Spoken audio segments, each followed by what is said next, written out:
Bonjour et bienvenue à un nouvel épisode de l'histoire chez nous. Aujourd'hui, on présentera l'histoire de la dynastie capétienne et un de ses personnages les plus bouleversants, Aliénor d'Aquitaine. Cette dynastie a régné de 937 à 1328. Hugues Capet, à qui la dynastie doit le nom, a commencé son royaume depuis la mort de Louis V, le dernier roi de la dynastie carolingienne. Les grands vassaux et seigneurs du nord de la Loire ont élu à Hugues Capet comme roi, et non à Charles de Valois-Lorraine, carolingien direct. C'est à ce moment où la dynastie capétienne devient une véritable dynastie. Pour nous parler à profondeur de cette dynastie, on a ici le spécialiste Francel Rougeau. Bienvenue Francel. Bon, pour commencer, vous pouvez nous expliquer comment est-ce que le territoire de la dynastie capétienne s'est étendu? Oui, bon, à cette époque, l'héritage du royaume était très important, aussi que l'expansion de ceux-ci. Donc, c'est pour cela que les mariages fixés servent pour l'expansion, d'acquérir de nouvelles régions et d'accords politiques. Donc, par exemple, avec les différents rois, l'expansion était très forte. Les Capétiens provenaient d'une comte de la vallée du Rhin, avec Henri, épouse d'Aliénor d'Aquitaine, à peine divorcée du roi Louis VII, le jeune fils de Louis VI le Gros. Il hérite aussitôt ensuite du royaume d'Angleterre. Aussi, avec Philippe Auguste, on récupère les terres de la maison des Plantageneux, qui domine le flanc ouest du royaume de France, perdu en 1144. Et spécifiquement par rapport au système royal, au système social royal, quel est le fonctionnement? Comment fonctionne ce système? Bon, c'est un système féodo-vassalique. Le chef doit donner une terre de viande aux vassaux et il doit les protéger. La fonction des personnes se base sur une hiérarchie. Une curiosité, c'est qu'on pense que le roi c'est au top de la pyramide, mais ce n'est qu'un autre seigneur féodal. À travers le temps, la fonction du roi devient de plus en plus forte. Donc avant, le roi c'était simplement un titre, pour ainsi dire. Oui. Ok. Et maintenant, on pense qu'un roi, il a tout le pouvoir et il a beaucoup d'influence. Oui, c'est comme ça. Et d'autre part, en parlant de l'art, l'art de l'époque de la dynastie capétienne était riche en art gothique. C'est l'époque de la littérature romanesque, influencée des chevaliers et les cités bourgeoises. Tel est le cas de Tristan et Isolde. Un conte très connu, une histoire très connue, Oui. Et même il y a 2 films, des choses comme ça. Oui. Donc il y a une autre caractéristique ou autre aspect important de cette dynastie. Bon, on peut dire que de la ligne directe des descendants de la dynastie capétienne, on peut citer parmi 15 rois, de Hugues Capet à Philippe Ier au XIe siècle. Pendant 900 ans, la génération des Capétiens toujours grandissait au milieu des désastres, des révolutions, des attaques extérieures et intérieures, occupe les trônes sans interruption et donne des rois à la plupart des peuples de l'Europe.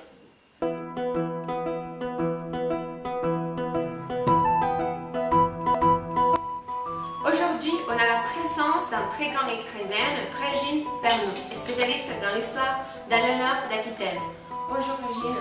Bonjour Blanche, bien sûr, je suis ici pour que vous sachiez plus de l'histoire d'Aliénor, ce que vous voulez savoir. Ok. Vous pouvez nous raconter un peu sur la vie d'Aliénor d'Aquitaine? Oh, bien sûr. Cette fille a été connue par sa personnalité fâcheuse et par la dominance de sa féminité de son siècle. Bien sûr, elle était née en 1120 et 1122. Elle était la fille du troubadour, du poète d'Aquitaine et du comte aussi Guillaume IX, qu'avec sa mort, Aliénor elle est la héritière de la duché d'Aquitaine et de Gorgogne aussi. Et bien sûr, son histoire a été trop Bouleversée, quoi. Certaines femmes très... Exactement, c'était une femme qui a causé beaucoup de guerres entre l'Angleterre et la France par ses mariages avec les deux rois d'Angleterre et de France aussi. Son début dans l'histoire a commencé un dimanche 25 juillet 1137, la date de mariage avec celui qui a été couronné à ce temps-là, roi de France Louis VII. Son époux, qui avait 16 ans, était caractérisé par sa fragilité. On disait qu'il avait l'air d'un moine. Les deux jeunes ont obtenu des profits grâce au mariage, puisqu'avec Aliénor, le royaume français a étendu ses terres en raison de l'union de la région d'Aquitaine et les autres régions, de l'Indre aux Basses-Pyrénées, qui lui donnait hommage, ainsi qu'Aliénor est devenue la reine de France. On dit que Aliénor d'Aquitaine est une femme bouleversive dans son époque. Pourquoi elle a cette idée, pourquoi on le considère différent, cette femme? Bon, Aliénor, en tant que reine, elle a été inspirée par les savoir-faire de son époux. Elle voulait participer aux croisades, aux activités politiques, et bien sûr, à cette époque-là, les filles n'étaient pas pour ses affaires. Et elles ne pouvaient pas participer aux croisades, c'était limité. Oui, c'était trop rare pour elle. Donc, on dit qu'Aliénor a complètement changé les codes d'une reine dans cette époque. Bien sûr, les reines étaient comme elle était à son époque. C'est complètement différent. C'est complètement différent. Louis VII et Aliénor maintenaient une relation juste, pas si bonne car leur personnalité choquait. Tout d'abord, Aliénor a cru épouser un homme et pas un moine. Ainsi, elle est soupçonnée d'avoir des affaires amoureuses avec d'autres hommes comme Geoffroy le Bel, le comte d'Anjou et le père de son futur époux Henri Plantagenet. C'est un scandale, bien sûr, parce qu'elle est accusée d'avoir partagé le couche de lui avec Geoffroy. Comme elle était ennuyeuse et fâchée avec le caractère de son mari, elle a demandé le divorce sous le prétexte de sa consanguinité avec le roi, laquelle était suffisamment lointaine quand même. L'histoire dit que le motif du divorce était aussi celui de ne pas pouvoir donner à Louis VII des fils, mais c'était une partie des deux côtés. En effet, un concile a prononcé la nullité du mariage contracté 15 ans plus tôt à Bordeaux. Bien sûr, il y avait des sentiments de reproche entre le jeune couple. C'était ainsi que quand la ex-reine de France est partie, elle a fait ses adieux en prévenant qu'elle allait regagner aussitôt ses états personnels qui lui étaient rendus selon l'usage. Elle a pris la route en direction de Poitiers avec toute sa famille. Le 21 mars 1552, elle s'est remariée. C'était 2 mois après le prononcé divorce, avec Henri Plantagenet, un jeune homme de 20 ans, qui était le comte d'Anjou, du Maine et duc de Normandie. Ce mariage était illégal au point de vue du droit. Pour cette raison, Louis VII a intervenu et a obtenu de sa cour la condamnation de coupable, ce qui était facile à se faire puisque Henri avait beaucoup d'ennemis en Normandie et en Aquitaine. Cependant, en 1554, lui s'est épuisé des persécutions et a signé une paix de résignation. Alors, pour comble de malheur, pour Louis VII, Henri, le petit-fils du roi précédent de l'Angleterre, est couronné roi. Alors, elle est devenue Henri II. Bien sûr, à ce moment-là, le domaine royal d'Henri devient plus grand et devient 20 fois plus grand que le domaine royal suzerain de la France. Alors, et la reine d'Angleterre et le roi d'Angleterre deviennent souverains de l'Angleterre, de l'ouest de la France, de Calais à Bordeaux, ce qui a donné la naissance à l'Empire angevin. Et bon, ils ont eu 8 enfants, lesquels sont Guillaume, qui a été mort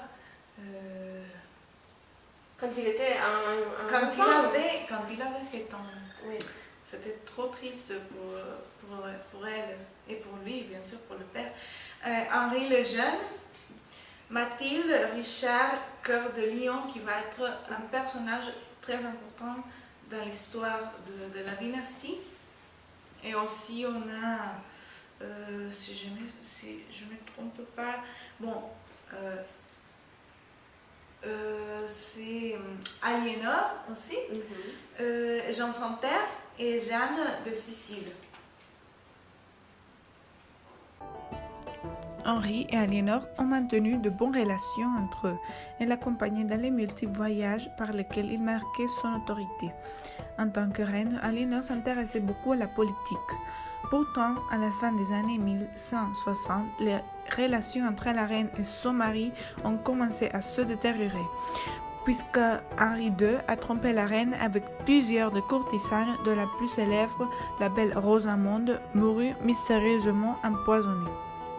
Quand elle rentre en Poitiers, elle soulève ses fils contre leur père. En 1173, devant le caractère autoritaire du roi Henri, ses fils se sentent lésés et se révoltent contre lui, soutenus en sous-main par Louis VII et Aliénor. Aliénor, qu'Henri rend responsable des événements, est capturée et lui est remise. Il la maintient prisonnier en Angleterre au château de Salisbury à partir de 1174 jusqu'en 1189. Henri donne ses terres et distribue ses terres entre ses fils. Richard est devenu le duc d'Aquitaine, mais à la cause de la mort de son frère aîné, il a dû succéder à Henri II pour toutes ses possessions. Henri II est mort en 1189, abandonné presque par tous, et Richard est couronné roi d'Angleterre à Westminster le 3 septembre 1189 en présence d'Aliénor. À cause des croisades et de la possession de territoires comme Jérusalem, le roi Philippe Auguste et le roi Richard maintenaient de différentes guerres entre eux. En 1192, Richard est capturé et fait prisonnier en Allemagne. Aliénor a fait tout ce qui est possible pour libérer son fils jusqu'à ce qu'elle a pu le faire. Après ces épreuves, Aliénor peut finir sa vie dans la plénitude de ses fonctions de reine-mère. Aujourd'hui encore, on peut admirer son gisant à côté de celui de son époux Henri II et celui de Richard Cœur de Lion, son fils préféré. Tous les événements ont une influence directe sur l'histoire mondiale et précisément sur l'histoire de la France. Pour nous parler de l'importance de la dynastie capétienne, pour notre enquête, on va parler avec Angélique. Bonjour Angélique. Bonjour Blanche.